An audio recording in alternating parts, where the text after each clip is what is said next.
Xin chào các bạn, chào mừng các bạn đã đến với buổi livestream của SOL Edu Migration.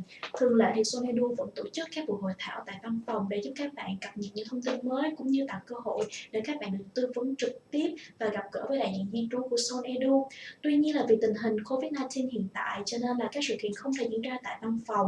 Do đó chúng mình tổ chức buổi livestream seminar ngày hôm nay, mong rằng có thể cập nhật cũng như giải tỏa phần nào các thắc mắc của các bạn về những vấn đề hiện tại.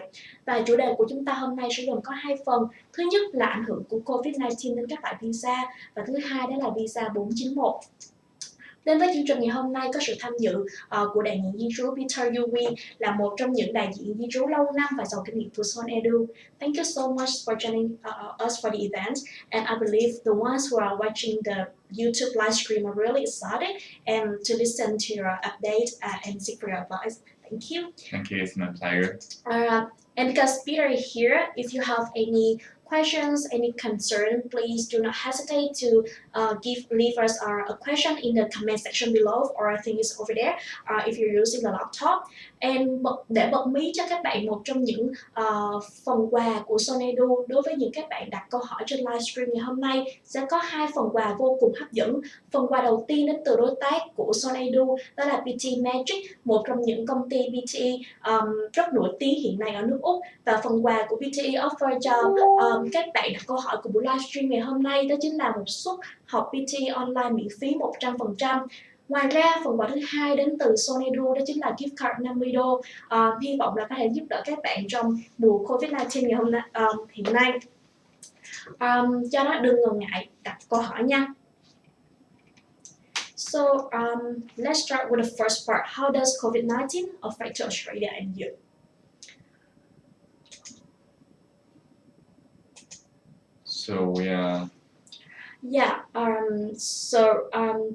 Trước khi trao đổi về ảnh hưởng của Covid-19 đến với các loại visa thì hãy cùng điểm qua tình hình dịch bệnh hiện tại. Tin vui nhưng tuần gần đây đó là đã có hơn 3.500 ca được chữa khỏi, đồng thời tỷ lệ tăng trưởng của những ca mới chậm hơn so với lúc đầu, chứng tỏ là chúng ta đang kiểm soát dịch khá là tốt và hy vọng là có những thông tin khả quan hơn trong những tháng tiếp theo. Như các bạn đã thấy ở trên PowerPoint thì dù tỷ lệ tập trung ở người cao tuổi và tỷ lệ bị nhiễm bệnh trải rộng ở các độ tuổi khác nhau từ 20 cho đến 80 tuổi, tuy nhiên là tỷ lệ ở độ tuổi nào thì khả năng nhiễm bệnh vẫn rất là cao, đặc biệt là những bạn trẻ. Cho nên là dù bạn ở đâu hay là dù ở độ tuổi nào thì hãy cực kỳ cẩn trọng và tuân theo các biện pháp phòng tránh dịch để chúng ta dập dịch sớm nhất có thể. Peter, I have just briefed some of the facts about COVID-19 in Australia. Mm-hmm. So at the moment, it seems the number of cases in Australia is going down. And could you please share with us if it is any update about the travel restriction for those people coming to Australia? Right, okay.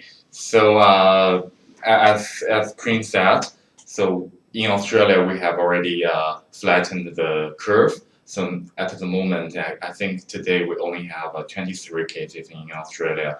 It's tremendous success in the world, and it's benefit from the Australia government measurement at the moment, especially from the international travel restriction.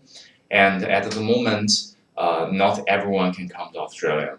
Only 4 types of people can come to Australia without an approval. Okay, so the first one is an Australian citizen. So you're an Australian citizen, you can always come to Australia without any concerns, and a permanent resident, if you can provide your visa information in airport, I think there is no problem as well. And also an intermediate family member of an Australian. This is a quite tricky part, because first thing is what is a family member? So normally family member is defined as a partner or children. Okay, so your children or your partner, we call them family member, not parents. So if you are parents, then you cannot come to Australia by this type. And for partners, if you want to come to Australia, you need to have a visa. It can be a partner visa, it can be a visitor visa, that's fine, wherever you hold, as long as you're an Australian family member. However, you need to provide some evidence, some legal evidence to prove that. Practically, what we know is you have to provide something like a marriage certificate, civil partnership certificate, something like that to prove your relationship with your Australian partner. And before you go to the airport, you need to call them, call the migration department, call the Department of Home Affairs to confirm whether you can go to airport, whether you can make this trip. So if you go to the airport straight away, maybe that it doesn't work. Okay, so please remember you have to call the department, contact the department before you go to airport. And for the child, and you just need to provide the birth certificate. That will be enough. Okay, so that's intermediate family member. And the fourth type is New Zealand citizen, usually resident in Australia. So as long as you are a New Zealand citizen, you can always transit via Australia to New Zealand. However, only the New Zealand citizen, usually resident in Australia, can do this, can come into Australia. So normally they will ask you to provide something like some driver license issued by the particular state, or something like a rental agreement with your name. Okay, so if you have that, you can come to Australia. So except that, I'm sure today most of us would be temporary visa holders, right? So like you hold a student visa, you have visitor visa, maybe you have the bridging visa. In that case, you cannot come to Australia straight away at this moment. However, what you can do is like you can go to the Department of Home Affairs website and apply for a travel ban exemption. Okay, before that, you must have a valid visa. Okay, you must have a valid visa, and then you apply for this travel ban exemption. Okay, so what the department gave the example is something like if you are a nurse, you are a doctor, you join the Australia medical campaigns, like you make you treat the patients in here, then you can come to Australia, then they definitely will waive the travel ban for you.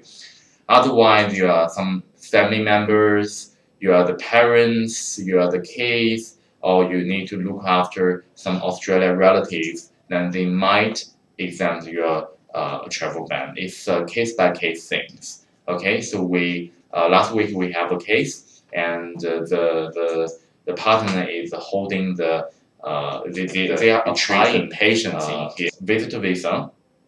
And before the visa grant, the migration department asks us to apply the travel ban exemption. So what they said is, if we can waive the travel ban exemption first, then they will grant us a visa. And just a few days ago, and we applied that, and today we got the approval. So it worked like that. So maybe if you are applying some visa, you need to apply the travel ban exemption first, then they can grant you a visa. Okay, something like that. So again, that's not everyone can come to Australia, only if you have a reason. Okay, that's an international travel restriction. And no matter who, as long as you arrive in Australia, now we have the compulsory quarantine period for 14 days.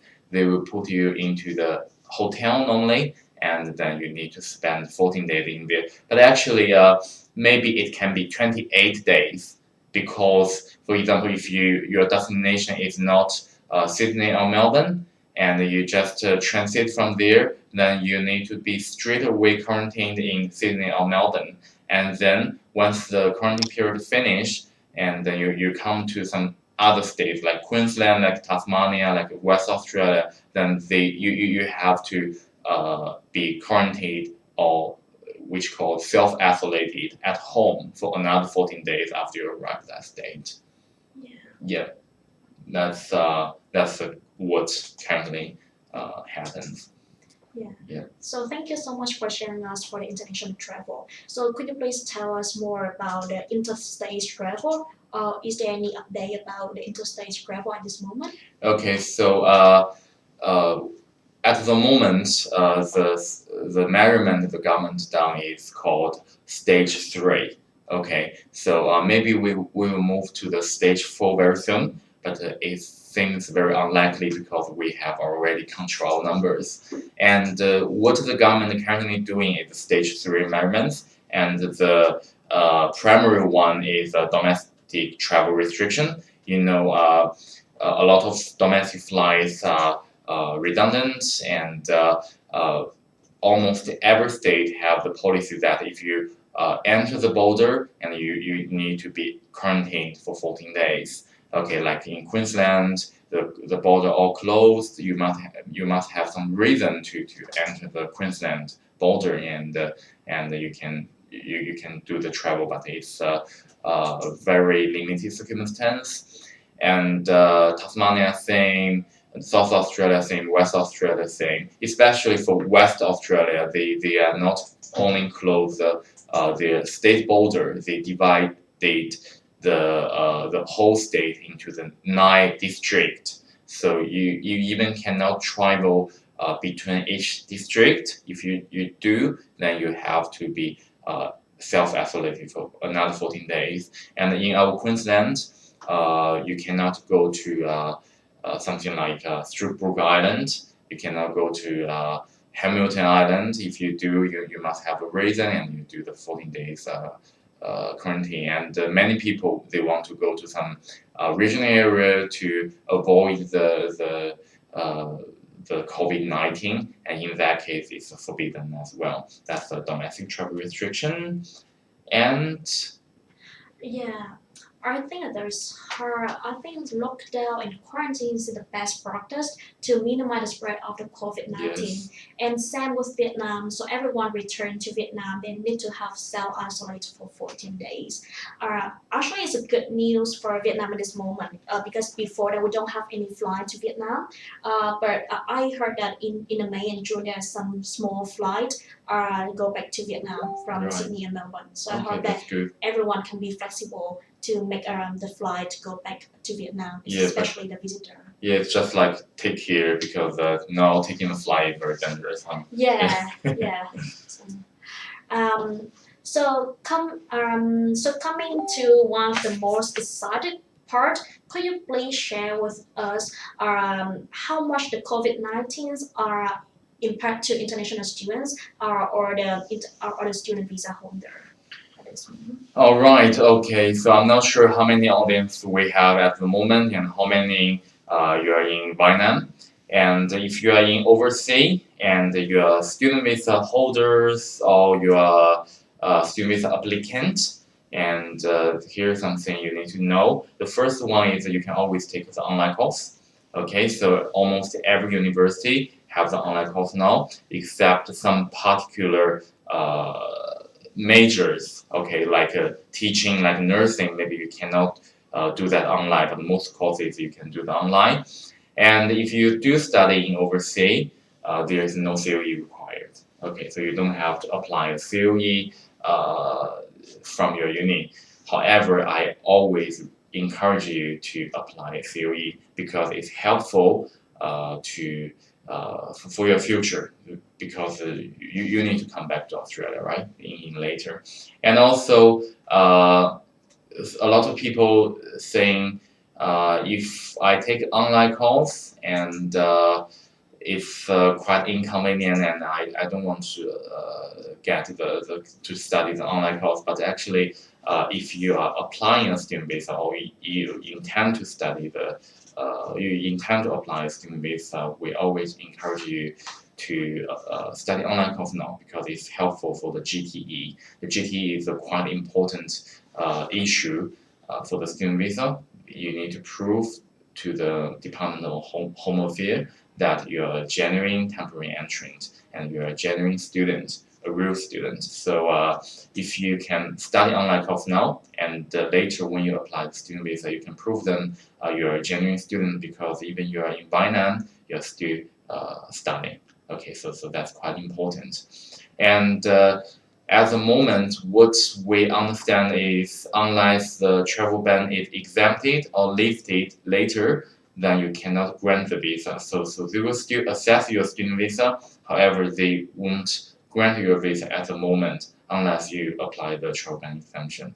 Otherwise, if they finish the assessment, they put your student visa on hold, and once the travel ban lifted later, maybe September, I think, what the government said, and in that time you can grant the visa. So if your visa is suspending and you're waiting quite a long time, don't worry about that at all. And also about the medical check. So maybe you have received the request from the migration department. They ask you to do the medical check in Vietnam, but maybe you cannot do it because of the travel restriction in there. So you don't worry about that. As long as you reply them an email and then you say I can't do it now, then they will give you some extension. And actually, the department policy now is like if you cannot do it within 28 days, they will not refuse your visa, and you even don't need to reply them. But we always encourage you to reply them to make sure of this. And also about similar as the folder request, maybe they ask you to provide the folder documents and give you the 28 days. You cannot provide that within the time frame, that's totally fine. Okay, don't worry about that as well. And if you want to withdraw your course, you defer that course, you don't have to change the theory at the moment. So if you have such questions, you can always ask us. It's quite tricky and complicated, but actually you'll be fine. Okay, basically it's like that. And that's for the people who apply in student visa in overseas. And if you are in Australia, you still can do it. Okay, so you still can study the online course. And I heard from Queen that some people asking about whether you can study online course here and whether it affects your student visa. So here's the thing. Okay, so as long as your COE is valid, okay, as long as university or school doesn't cancel your COE, then you don't worry about anything at all. Okay, because as long as your COE is valid from the migration department view, you are a full-time study student. Also, about the student visa condition. So we know we have a student visa condition about the full-time study, and maybe you are wondering whether you can study one subject or two subjects only. That's totally fine. Like I said, as long as uni doesn't report you to the department and cancel your COE, wherever you choose, no matter how many subjects you choose, you'll always be a full-time student. Okay, and however, if you defer the course in Australia, there are two scenarios. Okay, the first one is the course is not provided in this semester. Okay, the course is not provided in this semester. That means nobody can study that course. In that time, in this case, we call this is out of session. Okay, in that case, you don't have to study and you don't break your student visa condition. However, if it is you to decide you don't want to study, you defer the course or you withdraw the course. If you don't study anything at all, then you break the student visa condition. It's not allowed. Okay, so if maybe I understand, maybe you don't want to take the online course and you want to have a break and you defer the course, but in that case, you have to study something else, okay, and get a new theory to prove the department that you comply with the student visa condition. Okay, that's the first one, student visa condition, full-time study. And another one is maybe you are interested in the working right. Okay, that is another student visa condition, right? So it's normally you are required to work 40 hours fortnightly only. Okay, but now they have something. Okay, so if you are the master research student or you're a PhD student, you can always work 40 hours, more than 40 hours fortnightly, and that's always be allowed. And another case is, like I said, out of session. What does out of session mean? It can be something like what I mentioned. That course is not provided in this semester, the school cannot provide this course, cannot deliver this course in this semester, that's called out of session. Then you can work 40 hours or more. Otherwise, if you're almost graduate, if you graduate and you still got some time before the visa expired, in that time it's called out of session as well. And in that case, you can work more than 40 hours as well. Otherwise, if you work in supermarket, if you work in an aged care or a nursing house, then you can work more than 40 hours as well. However, in these special cases like supermarket, aged care, nursing house, your employer has to report to the government. Okay, you cannot do it straight away like the master research student or PhD student or you're in the auto session. You must ask your employer to report this circumstance to the government. Then you can work more than 40 hours. Okay, that's a big difference. And yes, and maybe you are wondering if you take the online course now and whether it affects your 45 visa or whether if you are living in a regional area and you try to satisfy the regional area living requirement for 2 years. In that case, whether study online course affect you, not at all. As I said, as long as your student COE is still valid, and then it's probably okay. Okay, we can only say it will be probably okay because the government say, the federal government, the migration department say, for 45 visa we have some compromise method to assess the applications. So in that case, as long as your course is 2 years and you study more than 60 months, then you can apply for 45 visa. And for the state governments who care about your regional area living requirement, and almost every state they are saying, so they understand the current difficulties for the applicants, so maybe they will ease the policy and ease the requirements, so you don't worry about that as well. That's for the people in Australia. Okay, so if you study the course in overseas, in Vietnam, then definitely it affects the 45 visa application, okay, graduate visa application. So only if you can study in Australia more than 60 months, then you can apply 45 visa. If you study too much in Vietnam, then you cannot apply that. Okay, but for the regional area living requirement for 2 years, what we know now is like Queensland, New South Wales, Tasmania, they have the policy that maybe even at the moment 6 months you are in Vietnam, and then after that you probably only need to spend 1.5 years in that regional area, and then they still count you have the 2 years. They still count you satisfy the 2 years requirement. Okay, and even in Australia, if you are lodging a student visa application, the medical check cannot be done at the moment. So what we know is like if you want to do the medical check, you need to lodge expression of interest to the clinic, and the clinic will contact you later about when you can make this done. And the withdraw and defer is like I said. So if you are in Australia and you withdraw the course, you defer the course by yourself, then you break the visa condition. Okay, in that case you have to study something else. But if the uni cannot provide that course, then it's called out of session. You don't need to worry about this. And school assistance and arrangement, maybe I just ask Queen to talk about that part. Yeah. For school assistant, so currently there are some university in Queensland have some fund to support their international student at this moment.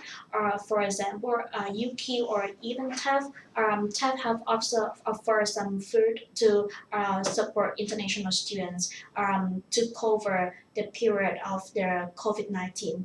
And there are some other schools in other states, for example, New South Wales, Sydney as well. So the best to be specific, maybe you can, if you study at that school, you can refer to the website of the school for more specific information. And if you're still concerned about it, just give me a chat on Facebook or give us a message on YouTube. We can help you directly with the specific school you are concerned about. Yeah, we understand because a lot of students work part-time in hospitality area and now because of lockdown. So many restaurants cannot offer you a job. Maybe you cannot earn that income. And in that case, you can always contact us and we can help you to ask school because almost every university they have some assistance plan. So maybe they for the normal student they give you the food and essential things, but for the particular case maybe they can give you a loan, maybe they can give you $1,000, $500 to help you, so that's possible. So if you have such concerns, always ask us. Yeah. Yeah, and Peter, one of the most popular concern we have received recently is about the bridging visa fee. So some of the students who are on the bridging visa are B holder waiting for the visa 485, but currently they are in Vietnam. So what happened in a situation if the bridging visa fee is expired soon and they are unable to travel back to Australia due to the travel ban?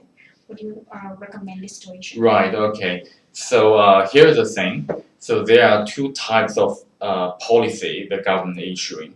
So like state policy, like what I mentioned earlier, that about the regional area 2 years requirement. These kind of things is a state policy. They are not law. So the government would always compromise that. They will ease the policy and they give you some alternative way to do it. But for the visa things, it's supervised by the Australian Migration Act and the Australia Migration Regulation. They are law. Okay, so we cannot change it. No one can change it. For the bridging visas, that's a case.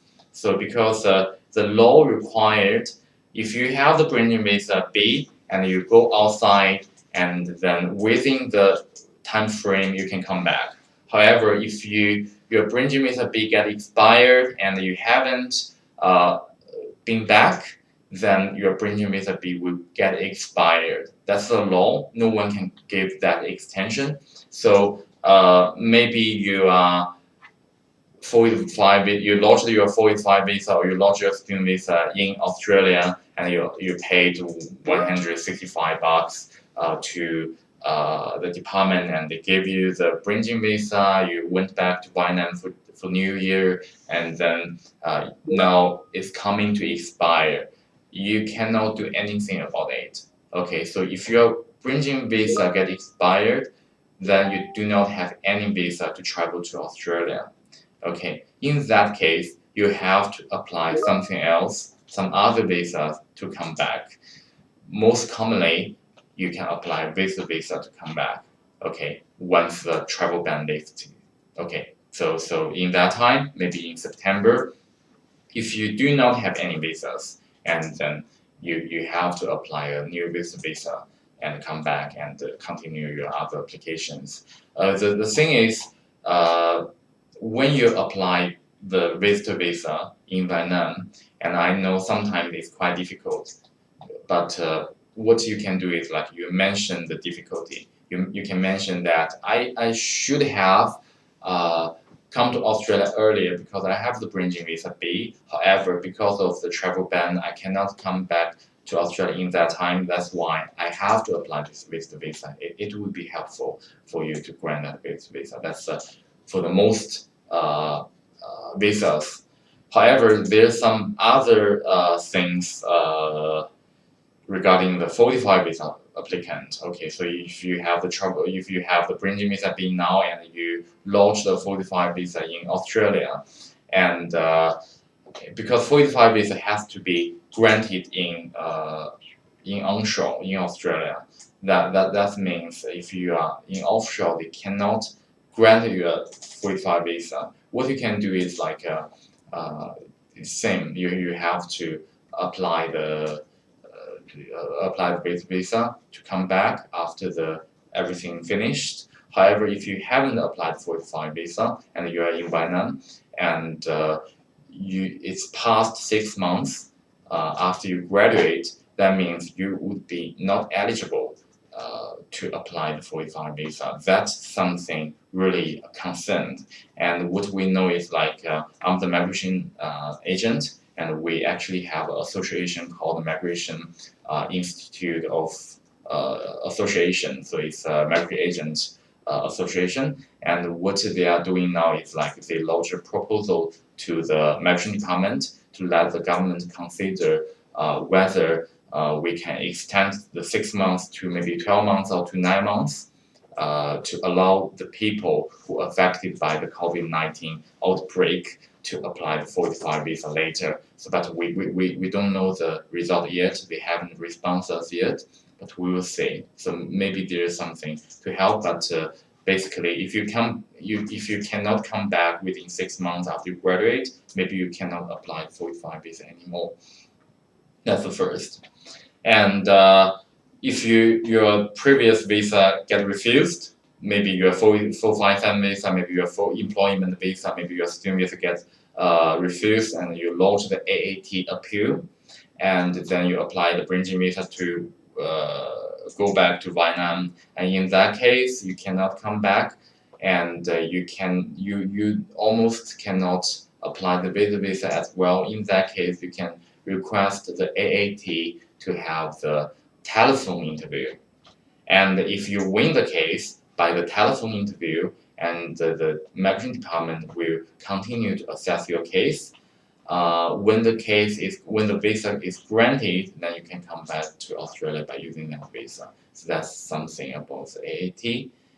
And basically, so if your bridging visa is expired, it's expired. You have to do something else. You have to apply a new visa in Vietnam. Yeah. Yeah, thank you. And what about a visitor visa holder who are currently holder a visitor visa in Australia now, but their visa is going to expire really soon, and there's no flight to go back to Vietnam or any other country. So, what do you suggest in this situation? And could you please tell us more about the condition A503 and A558, and what we can do to support the student, the visitor at this moment? Okay, so actually recently we received a lot of inquiries regarding the visa, and a lot of citizens and permanent residents, their parents, they hold the visa, and maybe some parents came to Australia to accompany the case for the graduation ceremony, or they just want to have holiday during the Lunar New Year. Then they suddenly stuck in Australia. They cannot come back, and they cannot go back because of taking, like I said, taking flight is quite dangerous, and the circumstance is quite uncertain. So in that case, they cannot leave the country, but maybe they have some condition upon the apartment visa. So basically, if you have a normal visitor visa, something like multiple entry, the visa period is 1 year, multiple entry, and each time you can stay in Australia up to 3 months. If you have such visas, you can always apply another new visa in Australia. It's only $350 for application fee, and it will be extremely easy.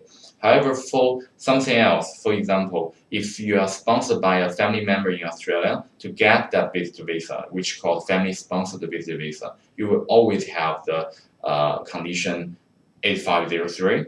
Or your Australian citizen or permanent resident parent, when you apply the visitor visa, you will have the no further stay condition as well. In that case, you cannot apply another visa straight away in Australia.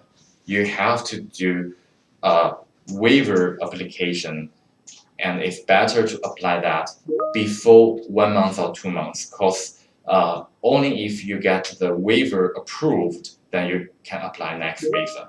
Okay, so if you have such case, you have the no further stay condition, then you have to contact us as soon as possible. Then we will have something to do with it. Okay, so at the moment it's actually very easy to explain, because taking flight is quite dangerous, and almost all parents, they are the vulnerable people because they're over 50 years old, and the condition, and actually the Vietnamese government also control the flight from the outside, and you even cannot buy a flight ticket, right? So by using such reason, it's quite easy for us to waive the condition. However, you need to do it as soon as possible, 2 months in advance. Okay, that's our suggestion. And another thing is, for almost every visitor visa, okay, even the working holiday visa, we have some rule called 8558. Okay, so it's like in the past 18 months, you cannot stay in Australia for over 12 months by using visitor visa or working holiday visa. So in that case, you don't have to apply earlier before your visa got expired. You can just lodge your visa application with this waiver application together.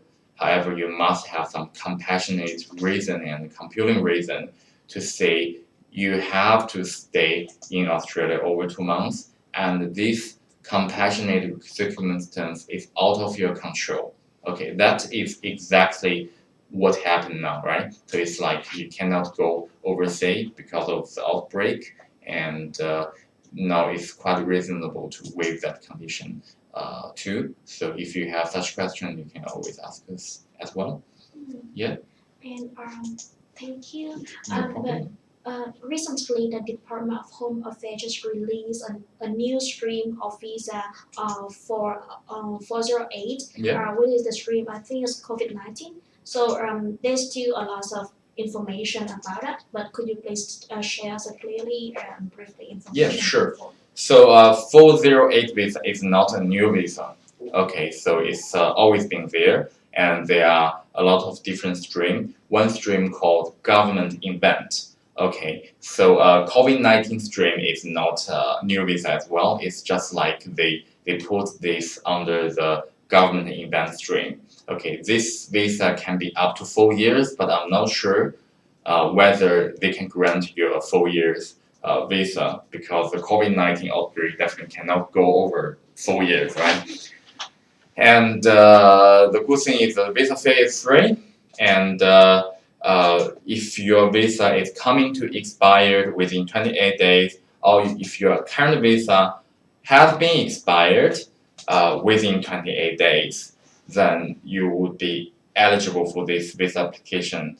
The thing is, like, to be eligible to apply this visa, you have to have no other visa options. You cannot extend your current visa, you cannot apply other visa. Only in that kind of situation you can apply the 408 visa.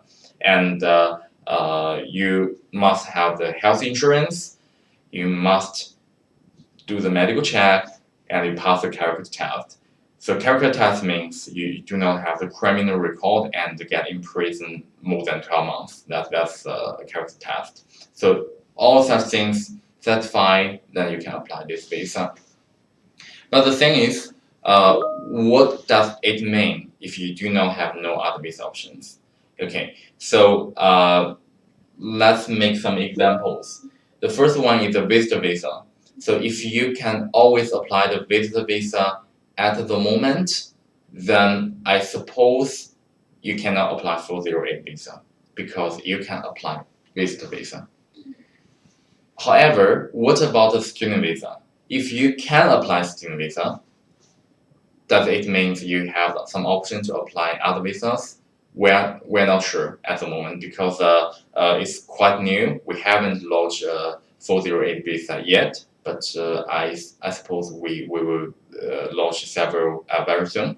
And what we want to know is like if you can apply student visa, however, you do not have the intention to study, whether it is defined as no other visa options. I suppose so. Okay, so if you have such questions, if you do not want to study, you can apply student visa, but you don't want to, just contact us. Maybe we can apply for 408 visa for you, but we need to do the comprehensive analysis for your situation in that case.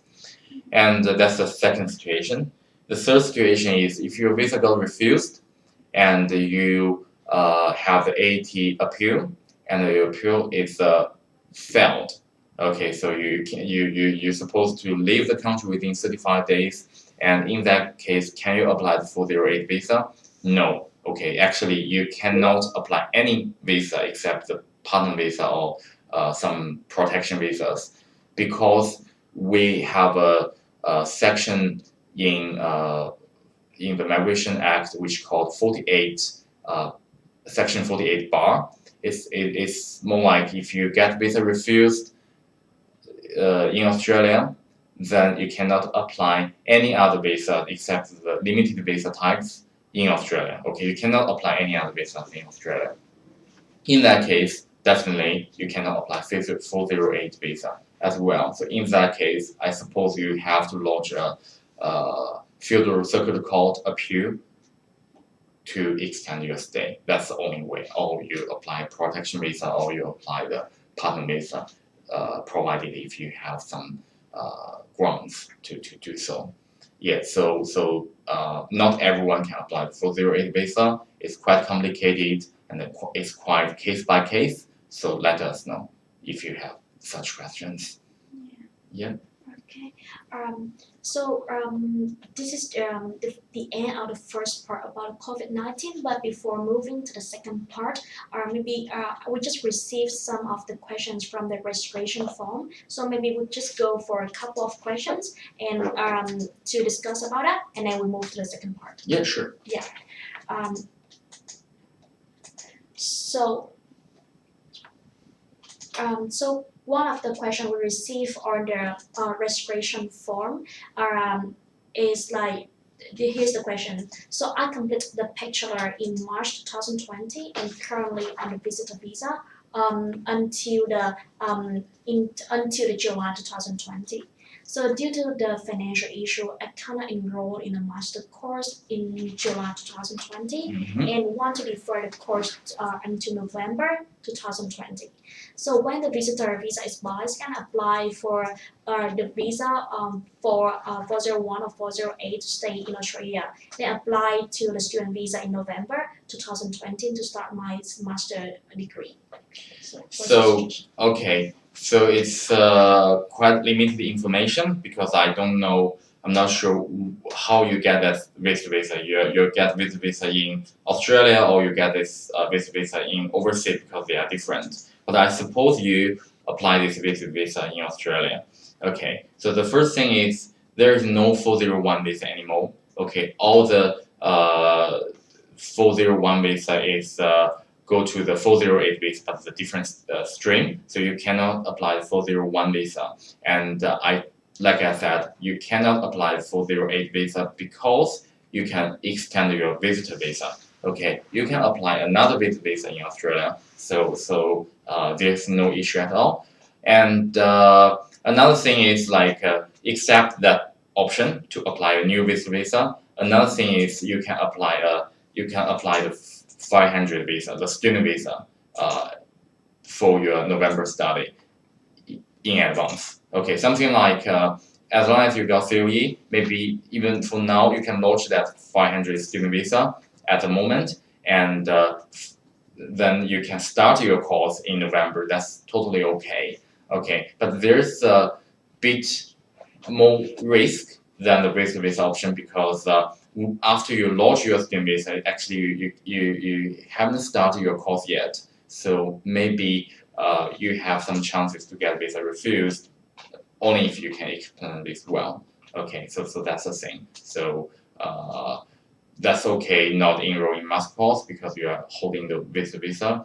But yeah, it's very simple situation. You just apply for this visa again. I think that's the best option. Yeah. And the second question about related to COVID-19 is what sort of measure have the university in Queensland done to support its student during the COVID-19? For example, is there any unit have allowed this semester to be postponed, refund credit to next semester for student, and allow a student to come back home country and do remote study? So Yeah. maybe you answer this question. Yeah. Previously we have discussed about that. So currently, like many universities in Queensland have do some fund to support international students, for example, UQ, QUT, or even TAF.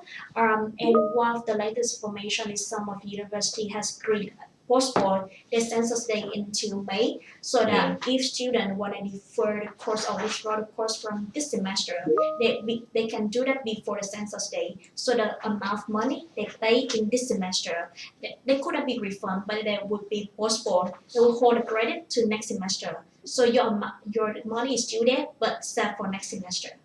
Yeah. Yes, actually, for the university and schools, especially public schools, like TAFE, like universities, they are all controlled by the Department of Education of the state. So normally they cannot make the decision to do some big things. Okay, so that's why you can say different states have a different policy. Okay, but this is always depend on the people. So you can always ask us regarding the details for each school.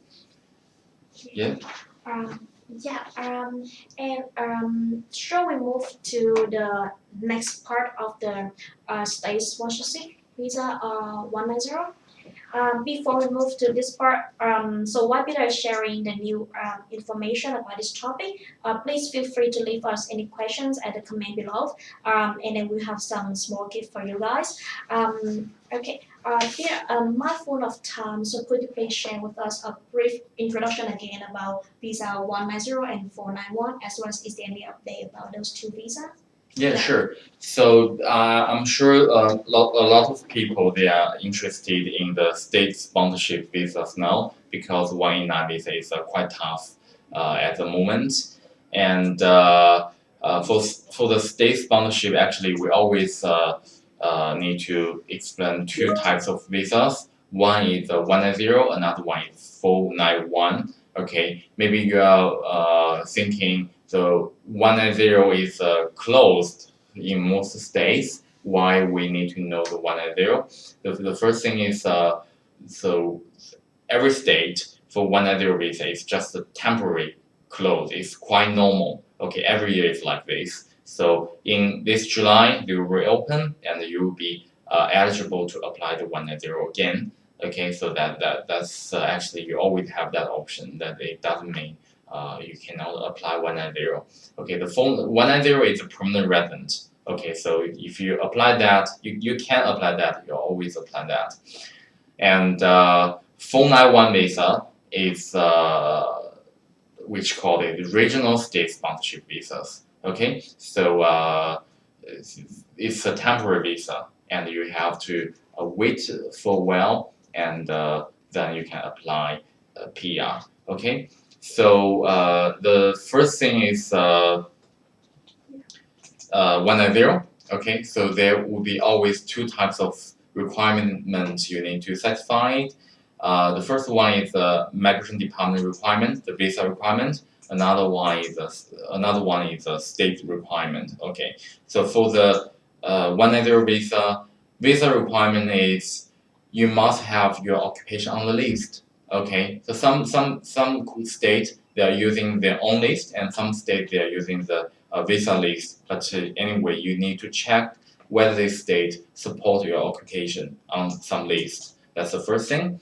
And it doesn't mean if you study something and you're on that list, you must pass the skill assessment. Okay, skill assessment can be done by some third parties, skill assessment authorities, and you need to pass that, and you need to get endorsed outcome letter from those kind of authorities. That's the first thing. And second, you need to get at least 60 points, because we call this kind of visa state sponsorship visas, because they sponsor your points. Okay, so the threshold of the PR point would be the 65 point, and for 190 visa they give you 5 points, so you only need to get 60 points by yourself. And the visa requires you to get at least IELTS 6.0, and you need to pass some other requirements such as medical check and character test, like we talked before. That's a department requirement.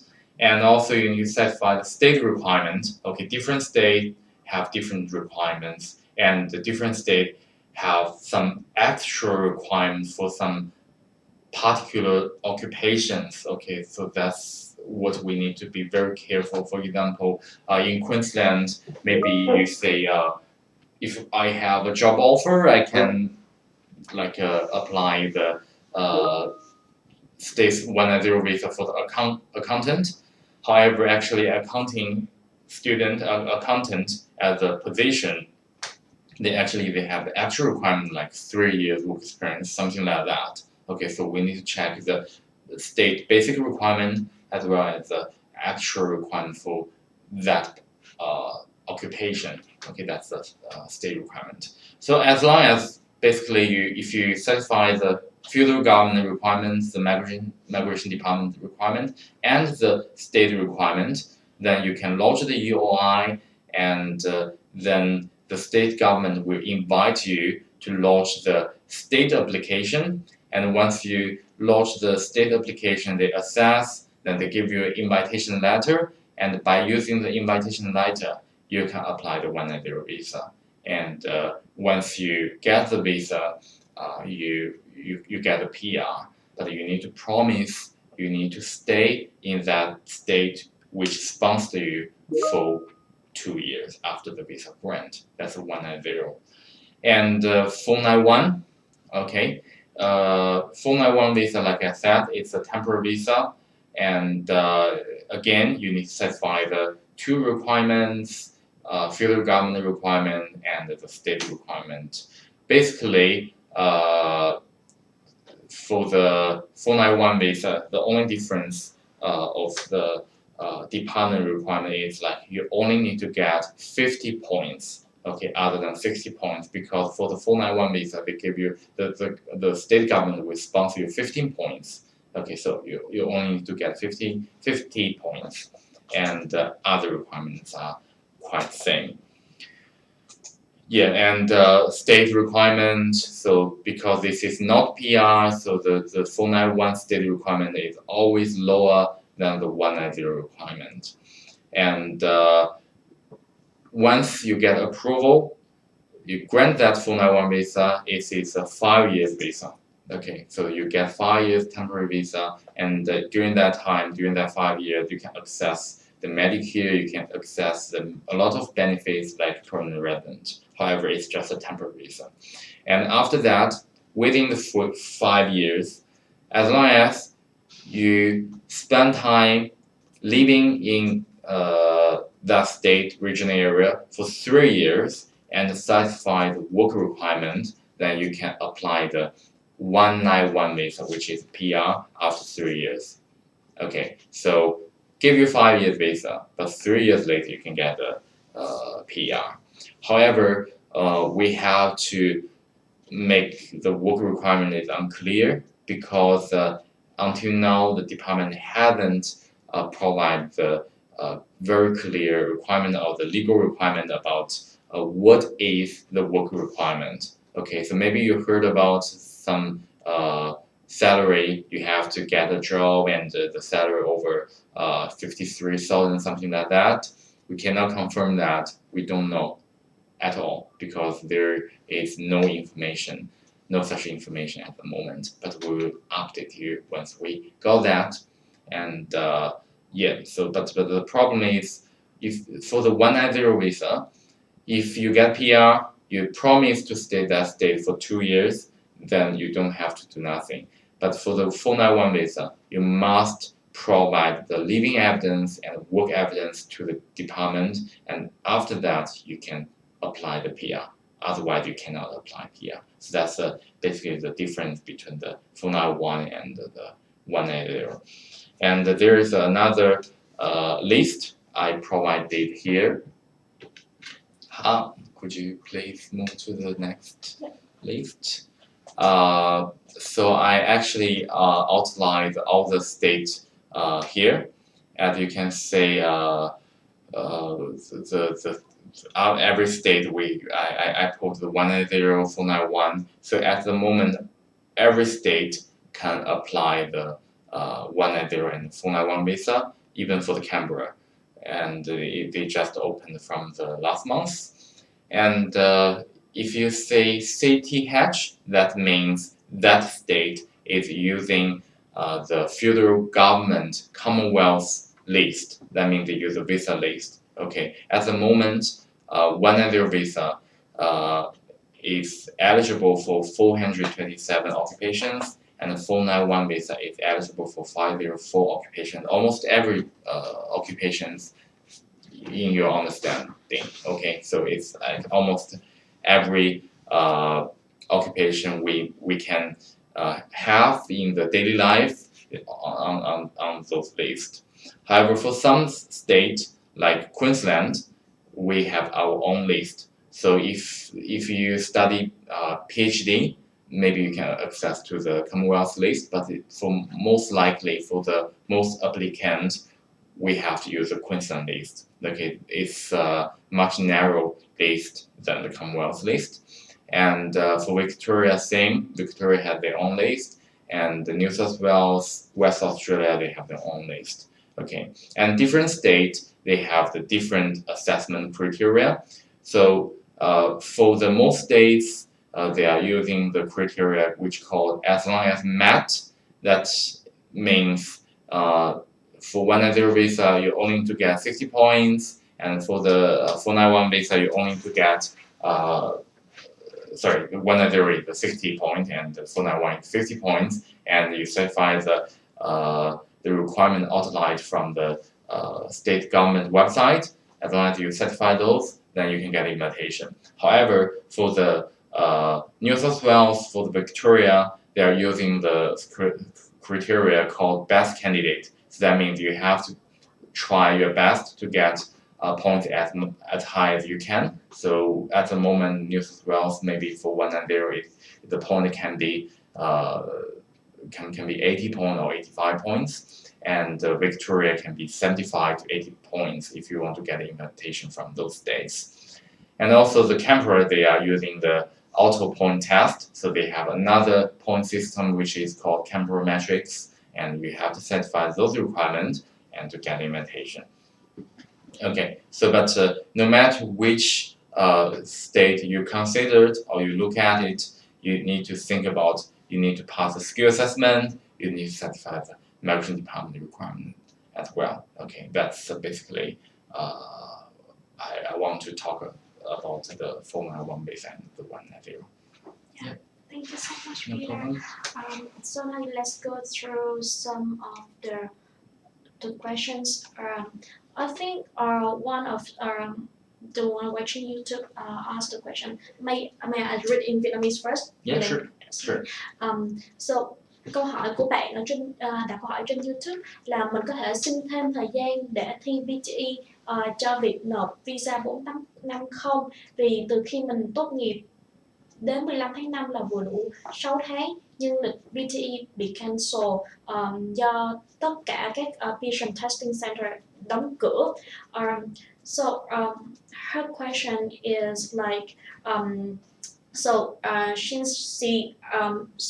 it's about the situation that all the English center is closing. So she's graduating until 15th of May. It's just like in 6 months. So this is the requirement, the latest time to apply the visa 45. But at that time, the older English center, including PT, is closed. So what can they do in this situation? They mean they are in Vietnam. No, they are in Australia, but they want to apply for visa 45. but how can they get the how can they meet the English requirement if the old English center is closed? Okay, so as I said, we cannot change the law requirement. Okay, so 45 visa, if you want to be eligible to apply 45 visa, before the lodgement, you have to get the English exam done. So we cannot change that. If you do not have that, you cannot apply for 45 visa. But my understanding, I checked last week, I think PT is all closed, but for IELTS, there are still some IELTS centers keeping open at the moment. So probably you have to attend one of them and to get the result before you apply the visa, because if you don't have the English exam result, actually you really cannot apply for 45 visa. There will be no exception. Yeah, thank you for sharing. Mình có nhận được một cái tin nhắn của bạn Bình Xuân, nhưng mà chưa nhận được cái câu hỏi của bạn á, cho nên là nếu như mà bạn có một cái mistake gì trong lúc mà trả lời gửi câu hỏi thì bạn vui lòng gửi lại giúp mình nha. So, and then just come back with the latest question from the registration. Just give me a second. Yeah, this is here. This one over there. Yeah.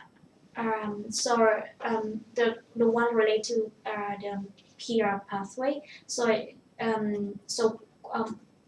one he asked about the potential of apply the 491 visa from offshore in the IT sector, because it needs the job offer, and it seems like many foreign company, especially in Australia, they doesn't accept they don't want to sponsor the visa. So how possibility for him to apply the 491 visa?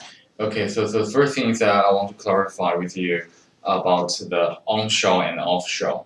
Okay, so it doesn't mean if you are in offshore, if you are in overseas, you are offshore applicant. If you are in Australia, you are the onshore applicant. It doesn't define in that way. The problem is like it's decided by when you get invitation. Okay, so if you are in Australia, before you get an invitation, then you are the onshore applicant. Then you need to satisfy the onshore requirement. So, for example, when you are in Australia, in Queensland, and you get a job offer, and you satisfy all the requirements, you apply the state sponsorship and get invitation, and then you go back to Vietnam.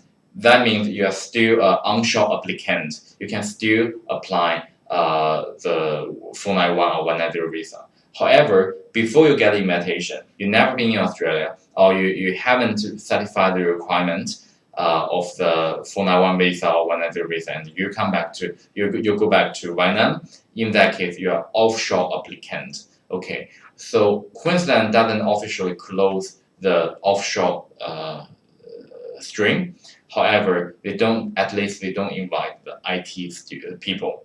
Okay, and that offshore requirement is different from the onshore requirement. They are the total two separate streams. So in Vietnam, if you want to apply the Queensland sponsorship, maybe you have to wait the year after after this July, and then you need to satisfy the basic requirement would be the 2 years work experience, and you need to have the certain, you pass the skill assessment, and you have 2 years relevant work experience. And definitely for IT occupation, they have actual requirement, most likely 5 years work experience. So that's quite difficult. So if, like you said, maybe it's not practical, you can apply the 491 through the overseas stream, maybe you need to think about how to come back and find a job and apply that in Australia to become an onshore applicant. Yeah, thank you for the answer. So the other question is about he asked about the visa 491, and if is there any update regards to 491, and currently he is in Melbourne, and he need to travel between the Melbourne and Queensland many times to settle down his business in Queensland. Is there any suggestion or recommendation for you in this situation? Okay, so if you have a business in Queensland and you're normally living in Victoria, if you better move to Queensland, because if you have business, I suppose you probably want to apply the small business owner stream, and in that case, you must buy a business and run that business at least 6 months before you apply, and you also need to pass a skill assessment. At the moment, for 491 visa, from the Department of Home Affairs requirement, there is no change. Okay, there is no time for any government staff to think about the change about those kind of visa, because everyone is concerned on the COVID-19 outbreak. Even the Peter Dutton, he got the COVID-19, right? So no one look after that part. So no change. However, for each state, because the quota is becoming full, so gradually every state is closing the 491 visa channels to apply. Maybe we have to wait until the new financial year starts. This July, and also there is a little change. So the bridging visa holders, because what they said is like if you if you have launched your state sponsorship application, but you are in overseas, or you are in Australia, but your visa get refused before, then they will not invite you. Okay, that's what they understand. So the state government think you cannot apply visa onshore if your visa get refused. Even you have a bridging visa to stay here, but they are not allowing to nominate you. That's the only change at the moment. Thank you so much. And I just received two questions from YouTube. So the first one, I will read out loud in Vietnamese first. So Sure. Mình mình đã học xong Bachelor nhưng vẫn không đủ IELTS, xin 485. Hiện tại mình học ra Diploma 1 năm, sau khóa học này mình có thể xin 485 không? Và nếu được thì thời gian là bao lâu? So her question is about she already finished the Bachelor, but she cannot until that moment she cannot meet the English requirement to apply for 485, and now she currently studying the graduate diploma for 1 year. So after this course, can she still apply for the visa 485? Is it possible? And if it's yes, how long for the duration of the visa 485? So we need to know what you study. Okay, the first thing is like 485 visa has two streams. One is called postgraduate. One is called graduate work. Okay, PSW and TR. Okay, so if you want to apply the PSW, which is 2 years 485 visa, you have to finish a degree course, and the graduate diploma is not a degree. So in that case, after that, you cannot apply the postgraduate visa by using 2 years working visa after you finish your current study. However, probably you may be eligible to apply the 1.5 years temporary, the graduate work visa is 1.5 years, but your occupation, your nominated occupation, or what you studied must be able to find in a list, in a 45 visa list. If you are not eligible occupation, then you cannot apply then the 1.5 years visa. Okay, and also if your bachelor study is relevant and can be found in that list, and your graduate diploma course is not relevant to your bachelor course, then you have the chance to get refused, because we need to find the relationship, we need to find the relevance between your bachelor study and your graduate diploma study. So it depends on what you study. Simply say it's like this. Yeah. Thank you so much. And cảm ơn câu hỏi của bạn Nguyễn Quỳnh. Nhưng mà như là đại diện trú bên mình nói là sẽ cần những thông tin cụ thể hơn bên bạn để bên mình có thể tư vấn trực tiếp hơn. Cho nên là bạn có thể gửi tin nhắn vào Facebook của SOL Edu. Bên mình có thể liên hệ lại với bạn để tư vấn trực tiếp rõ hơn về từng trường hợp của bạn. Cảm ơn bạn rất là nhiều. So another question is from Bình Xuân. So thank you so much for sending us the questions. His questions are, I think, in case of my visa length for if it's less than 6 months, am I eligible for the visa 491 or in Queensland? Yeah, no problem if you don't mention the FBO. Okay, so actually, basically, if you want to apply the 491 visa, for the normal 491 visa, you need to have to work and live in a regional area for 3 months and 1 year job with a 1 year job offer. Then you can apply the normal 491 visa, and that 1 year job offer can be upon the visa grant. So no matter how long your visa you remaining for, you always can apply the 491 visa as long as you satisfy the 3 months living and work requirement. For the small business owner, so yes, so because they require you buy a business and you run that business for 6 months. So if you satisfy the requirement now, then yes, you can apply. However, if you don't have if your visa is less than 6 months, but you just start your business or you haven't started your business, maybe you cannot apply small business owner. Yeah. Yeah. Thank you so much. And same with the other previous questions for specific consultation. Maybe just give us a message from the Facebook so we can consult more details about your situation in your case. Thank you. And another question from Julie Nguyen. So currently she study business marketing. So is it possible to get a PR from this major? Yeah, definitely. So we have several occupations in state sponsorship list. It's about marketing or business. So it's depend on what job you can find. Because like I said, if you want to apply a skilled visa, you need to pass a skill assessment.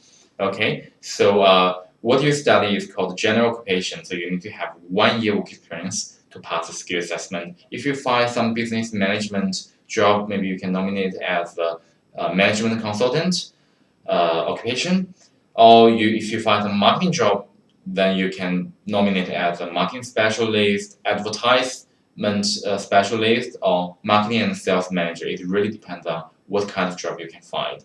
But definitely, theoretically, you can apply PR through this major. Yes. Thank you. And we just received a questions from Monica. Thank you so much for sending us the questions. Thank you for Samia. Thank you. And my question is it true that the IELTS certificate has valid of 3 years for visa purpose application regard to 1 year validity? What do you mean regard the 1 year validity? So normally the IELTS result is valid for 2 years. But the migration Department of Home Affairs for visa purpose, they extend that validity to 3 years. So for example, if you want to apply 45 visa now, and you attended IELTS exam 3 years ago, within 3 years, then you still can use that exam paper to be eligible for this requirement. That's no problem. For every visa, not only 45, for almost every visa. Yeah. Thank you. And I think mindful of time, maybe we're over 10 minutes. 10 minutes over, maybe just 1 or 2 questions, and then we closing the seminar. So one question is about okay. So I received many similar questions regards to the COVID-19. So is it whether the impact of COVID-19 could make any impact to the student visa extension? Yeah. If you're in Australia, I don't think so because recently we received many visa grant letter every day. So it's like because all the offshore visa applications are almost closed, so it's become quicker actually. So when nowadays it's like if you launch the student visa now and maybe 1 or 2 weeks you can grant the visa. That's very quick and the migration department officers become nicer as well because they have not many things to do. Yeah. Yeah. Another question is about I think a mix of the COVID-19 and PR pathway. So I'm on her question is like I'm on the AAT for student visa and I got the Bachelor of Hospitality in Adelaide. Then I worked in a restaurant for 6 months. After the visa for A5 expired, I applied for a student visa to study diploma course and got a student visa refusal. So can I apply for a visa for 91 in any states? Okay, so basically you can because you have the bridging visa, you can satisfy the requirement. But like I said, so several states make some further policies. Last week, they are talking about if you are the bridging visa, if you get visa refused before you launch the AAT and you got the bridging visa and you stay here, even you can satisfy all the requirements. But if I give you the invitation, you cannot apply the 190 visa or 491 visa because 48 bar doesn't allow you to do so. So for that case, you have to go back to your country or go to overseas and launch the visa and then come back. So previously it's totally fine, but now they say it's such a waste because you cannot go overseas. Even I give you invitation letter, you cannot launch the new visa. So I don't want to give to you. So now the Queensland government and Tasmania government makes very clear requirement. If you are in the exact same your case, your circumstance, they would not give you invitation. But for other states, maybe they hesitate, but they haven't made that such condition. So basically, yes, you can, and I'm not sure when you can apply that and when you launch the AAT, but actually you can just make your plan as normal like before, and because as long as the travel ban lifted, then even Queensland and Tasmania they will allow you to do so. But it just it's like now they don't allow that, but later they will lift it. Um, Thank you. And I have another question. So can I study for only 2 subjects instead of 4 subjects in this semester because I'm not familiar with the online study? Yeah, that's no problem. So as I said, as long as your COE is valid, the uni doesn't cancel your COE. So no matter how many subjects you study, the migration department consider you a full-time study student. Even you don't study as full-time, but they don't know because it's decided by the uni. So if uni think you are a full-time student, you are a full-time student. So as long as you follow the school rules and you always let school be aware of your plan, that's fine. And we just have received some replies from the one who asked a question previously. Sure. So for the one who asked about 491 business owner, small business owner. So he asked like for the 491 small business owner visa, one of the essential condition is investment of 100,000 Australian dollars. So does mean we buy a business cost 100,000 or we buy and invest the cost of 100,000? No, it's small business owner is not investment visa. It's still a state sponsorship visa. So first you need to satisfy the federal government requirements. So like I said, pass the skill assessment and get enough points. And second, for the Queensland policy for small business owner, you only need to buy a business over 100,000. You don't have to invest another 100,000. So as long as you buy a business, you show them your receipt or you're buying evidence that it's 100,000, that should be fine. Thank you. And I think the other one of the one who asked about the marketing. So one of PR got a PR from marketing. So she asked like just give me a second. Thì tại mình học nó mình không công việc nhưng nếu mình làm một công việc ở bên khác Okay, management consultant. So she means like if she studied the background of marketing, but if she's working in another major, another job, for example, management consulting, is it possible to apply PR? Yes, as I said, if your major is business and marketing, right? Marketing, yeah. Yes, so you can do the management consultant. But if your major is solely marketing, then you cannot do the management consultant. You must find a job related to the marketing. Yeah, so Yeah. it depends on the big major, so her is Bachelor of Business, so Yes. it's still possible. And it's depend on what kind of subject you study. If you study enough business or management subjects, although your major is marketing, you still can do something else. But if you don't study enough subjects, you can only do the marketing. Yeah. Yeah. So thank you for giving us the questions. Because limit of time we cannot answer all the questions. But maybe just the last one. For the visa 491, the skill assessment. Okay. For the skill assessment, do we need to she need to work as her background, or can she work at other major which is different from her background? And if investment for one business, so does the business need to relate it to her study background? Okay, so for the skill assessment, in order to pass the skill assessment, you have to have relevant education background plus relevant 1 year work experience. That means must be relevant. Okay, so work experience must be relevant to the nominated occupation.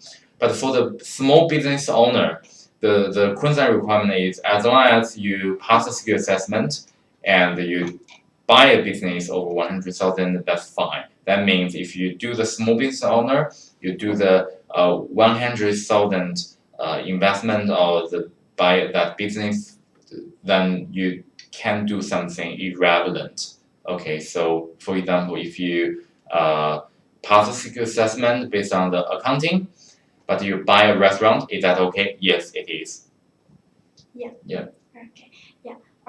Thank you so much. And I think because of due to the time is over 30 minutes.